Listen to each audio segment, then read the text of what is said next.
So this talk will pull together observations from a range of different projects funded by different mechanisms. And some of that work I've been leading and other parts I've been supporting, but they've really been led by other people, so I can't take credit for all of the work that I'm going to present today. A really key person throughout most of this work is Julia Sorata, so some of you in the room will know Julia, Rob in particular as well, for the planted trial work that I'm going to talk about, and Rowan Sutherland, when Rowan worked at Scion, was key for a lot of this monitoring work before moving to DOC. A range of acknowledgements to make. I won't go through all of these, but I will make a point of acknowledging mana whenua for the various sites where this work was conducted. Without support from mana whenua, we would not be able to do this work, so thank you very much. So there's a few spoilers for this talk, really. We've heard a lot of this already, but it's good to reinforce things. So we're kind of familiar with the situation as it is now. It's already been talked about. Myrtle rust was first detected in New Zealand in 2017. This is the current distribution, and we've seen this map from Rebecca Campbell a few times. It's been reported on 19 indigenous and 17 exotic hosts. Those include some hybrid taxa. And we've heard a lot today that Lophomyrtus, in particular Lophomyrtus bellata, is heavily impacted. And there's concern for Syzygium mighty in particular, and some of our Metrosideros species like vines. And I will, this story has kind of come about partly through some of this work that I'm going to present today, showing some of these impacts. So why kind of focus on Lophomyrtus to begin with, and now we're sort of moving our minds back to 2018, 2019, when rust hadn't been in New Zealand for that long. Well, we had some pretty good reasons to worry about Lophomyrtus and some evidence that it is really highly susceptible. So a limited amount of material was collected as part of that Catalyst program and sent over to Australia for testing, but all of that material was highly susceptible, so that was pretty worrying.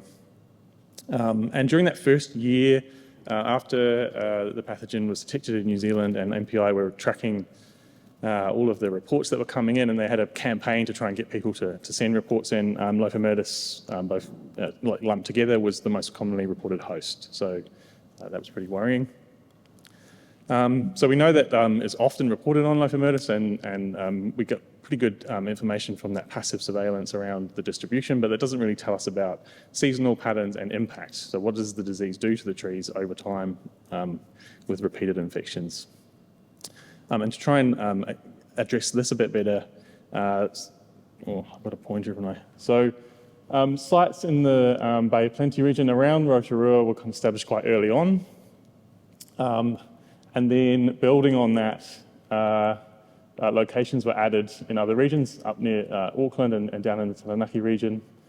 And there's also two sites where the yellow dots are where planted trials were established to try and get a better idea of what was happening.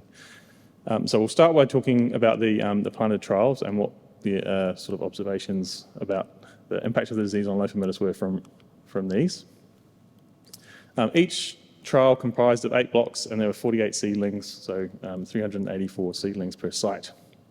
And there were 5 different Myrtaceae in there. So Manuka or Leptospermum scoparium, Quinzia robusta, Kanuka, the 2 Lophomyrtus species, and Pahudakawa, Metrosideros excelsa. And we also had some Syzygium jambos in there as well. Data was collected over 2 seasons, and that basically largely involved measuring the amount of new flush that was affected by the disease. So the key takeaway here is first thing I'll note is we didn't see much happening on Lophomyrtus opodata for that first season, but that was really the result of establishment. So the plants were put into the ground and they weren't really producing new growth yet. So in that case, you don't really see any disease. So that's a little bit of a false kind of result in terms of impact.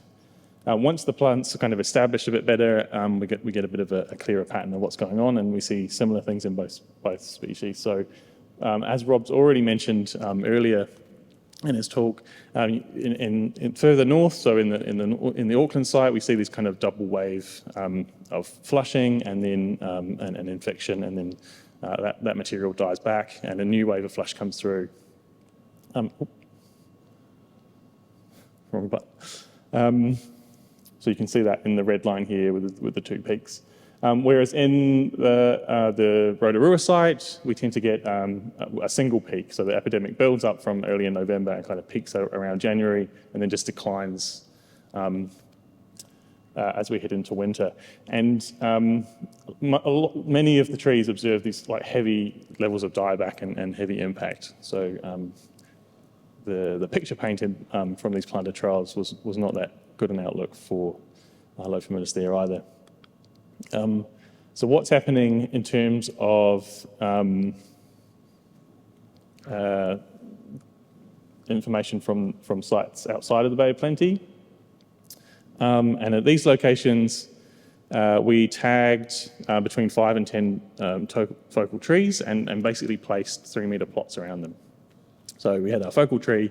We came back to these trees monthly and did an assessment of levels of disease and the amount of new growth that were on the trees to get an idea of what was going on. We had a fairly small number of trees included, but quite detailed collection of data from those individuals.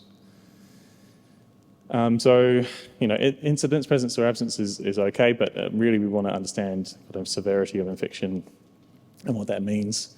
And to do this, for quite large trees, you can either sort of look at the tree and give it a score or a visual kind of percentage estimate, or you can subset, tag 5 branches or something, or 10 branches, and then actually count the number of tips and record what's happening on each of those tips and calculate those values, which is what the approach that we kind of took here.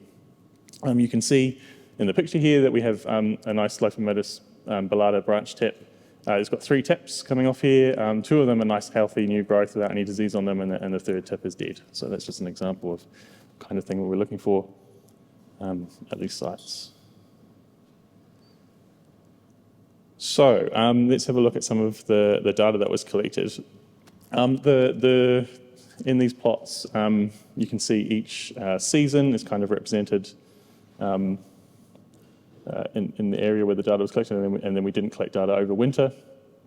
The green area is new flush. So the trees start to produce new growth sort of early in what we refer to as the season, around October, and that falls off as the season progresses.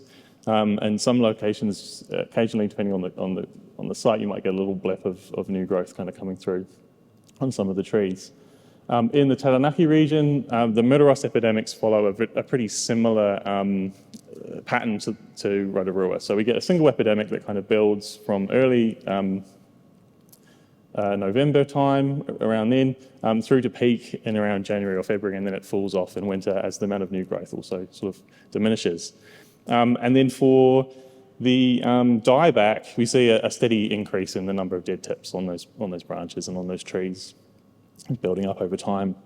Some of the other patterns that are quite interesting is that we sort of see a decline in the amount of new growth that comes through from season after season. So that sort of suggests a general decline in overall tree health and the amount of new growth that these trees can put out. And it's not uncommon after a while for a lot of these trees to look a bit like this. So our Australian colleagues will be familiar with what this looks like. The tree retains some mature foliage, but a lot of the new growth has been killed, and the tree is kind of heavily defoliated, and it's just declining in health pretty badly. So if we go up and have a look at Auckland, it's not all bad news. One of the sites in the Auckland region had a detection of myrtle rust in June 2019 on a single fruit, and so we were going here, and we didn't really find much myrtle rust in that first season at all, or none. it's pretty hard to see, but there's a tiny little bit of yellow at the bottom of this one, and a little bit more yellow at the bottom of this one. So the incidence and severity is increasing from season to season at this site, but it still remains comparatively very low to other locations, and that's good to see. For the other location here on the peninsula, there's an obvious gap, and I'll talk a little bit more about why that is in a minute. But you can see that similar to the plantar trial, for the first year in particular, it's quite strong that we have this double peak. So we have a peak of flush and a peak of myrtle rust, and then another one that follows after that, and a steady increase in the number of dead tips over the course of the season. It gets really high towards the end of the season. In that second season where this information was tracked, there's a little bit of a signature of that double flushing event, but overall the amount of new growth produced by the trees has declined considerably. And one of the really important things while we were doing this work was actually preparing sort of interim reports and reporting back to mana whenua and letting them know what's happening to the trees in their areas. And something that came through here was that these trees look really bad. We're not quite sure how much longer they're going to survive. And the Auckland Council, Rebecca Fuller, and a local conservation group, Whitu Landcare, were really keen to do something about this. So this season, instead of collecting data for these trees, or data was collected, but it's not part of what's shown here, the trees were protected with fungicide in an attempt to get them to recover so that cutting material and seed could potentially be collected. And Rob Beresford was involved with this as well and provided information to the group about the spray regime that they should use. So this is what the trees at that site look like. And they are, I say trees, and we've talked about how some people think of these as shrubs. This is a really steep slope, so you actually look like kind of looking at the top of a tree. It has a trunk underneath it. It looks a bit like a bush, but it's not. The trees were already somewhat impacted in 2019. There's some dead tips on there, but they look pretty good. They're not too bad. By the end of April in 2022, you can see in the picture there's a lot of dead tips. So pretty heavy impacts and poor health for those Lophomyrtus off-cordata. After a single season of fungicide application, we see quite good recovery. So not all of the tips have recovered. Obviously, some of them are dead. And myrtle rust wasn't completely excluded from these trees, so they did develop some symptoms, but they were able to produce new growth. In some cases, the trees produced fruits, and fruits lasted on the trees through to the end of the summer. They didn't all disappear, so they were able to collect fruits as well, which is really important. Sometimes we see fruit production on the trees, but and I'll talk a little bit about that as well in a minute. But myrtle rust gets in and takes all the fruits out before you can even collect them. Not all the trees were protected with fungicide. Some of them were considered too far gone, and they're dead now. So this is what they look like, completely defoliated, and it's too late for those trees. So I talked a little bit about impacts on reproductive structures, and I've only got, I'm just going to talk about fruits. So I don't have time to go into all the information about flowers and flower buds as well, but this work really focused on these structures and tracking information about infection on them and kind of what happens to them at sites in 3 locations in the Bay of Plenty. So one of the key takeaways from this, and perhaps kind of unsurprisingly, is that the more immature fruits you have on a tree, the more mature fruits you have on a tree at the end of the season. That makes sense, right? That's actually quite nice to see that in the data because it's what we expect. But the percentage of trees that have immature fruits that have infection on them really influences the number of mature trees mature fruits that you get at the end of the season. So when you have lots of myrtle rust infecting your immature fruits, you get very few mature fruits surviving to the end of the season.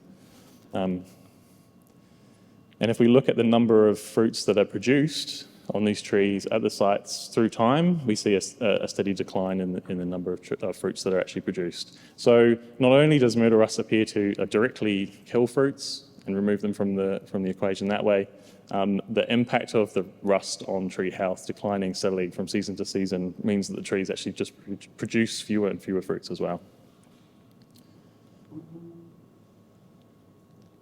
Right, so we've heard about swamp mighty already, and I don't have data to show, but similar story, just observation. You have to take my word for it. What about other species? The common things that co-occur with Lophomyrtus at these sites are these climbing raptors, so Myrtus diffusa in particular, and Myrtus fulgens. For fulgens, we see symptoms, but it's usually pretty low severity, so that doesn't seem too bad. Myrtus diffusa can have pretty severe symptoms and die back, depending on the site and the location. And a question that came through around here was like, what kind of drives that pattern? And one of the theories that we had was that inoculum buildup on these Lophomyrtus trees is probably spilling over onto the diffuser and causing more severe infection on the co-occurring rata. A master student supervised by me and Stuart and Lutgard, Nio, has been looking at this and has preliminary data that supports that hypothesis. So it's perhaps unsurprising, but it does suggest that any kind of management technique that we can use to reduce spore or inoculum loads in the environment could be important for protecting some of our Myrtaceae. So just to summarise, there's evidence for progressive decline in tree health for Lophomyrtus trees at different sites across the North Island. And myrtle rust attack, severe myrtle rust attack repeatedly over seasons can cause host mortality for these trees. There appears to be a decline in reproductive output for these species as well, although we don't have historical data looking at fluctuations in fruit set and stuff over years, so patterns can be slightly difficult to interpret in that way. So is it possible that localized extinctions could occur for Lophomyrtus? And I think it is, based on the severity of impact on trees, and we really need wider surveys and data from more trees in these populations to get a better idea of percentages of what's happening. But anecdotally, going to these sites, I see a lot of trees that have this kind of level of impact in those populations. But it's not all bad, so one of those sites had pretty low levels of disease, right? That's encouraging. And even at sites where, I walk around and lots of the trees are looking really, really bad, there's occasionally a Lophomyrtus tree that's doing really well. It's got myrtle rust on it, on a few of the leaves, but largely, relatively, it's much more healthy. And so that suggests that there may actually be resistance in some of these populations. But listening to Jeff the other day and Bob speaking as well, and talking about windows of opportunity closing, and we really need to move on this as soon as possible and start collecting material from these populations as soon as possible. Thanks everyone, and anyone has questions?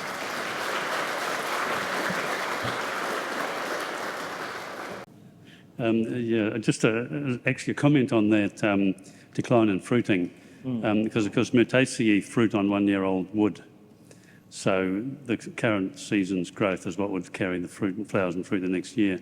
So the decline in fruiting is pretty much going to be in proportion to the amount of shoot dieback there is in the current year. Yeah, so I mean, it's pretty devastating, for sure. Yeah. Any other questions?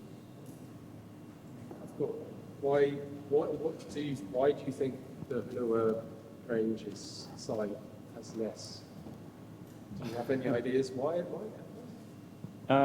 It's higher elevation than the rest of the surrounding area, so climatically it could be different. It doesn't appear climatically different in the regional kind of model, but more on-site data in terms of temperatures and humidity might be really useful at pulling that apart. We haven't had time to work with Rob to try and look at climatic modelling and see how well it aligns with the seasonal progression of disease on these trees at the different sites, but that would be really good to do.